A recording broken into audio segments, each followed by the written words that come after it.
बाघ मेरो सही छ है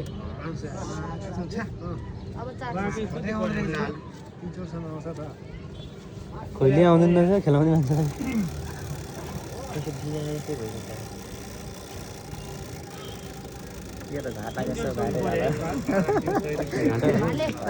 दुई तिनचोटि एकचोटि पाए उसले जित्नु नि यार जय नेपालबाट ठ्याक्कै हजारकै गर्छ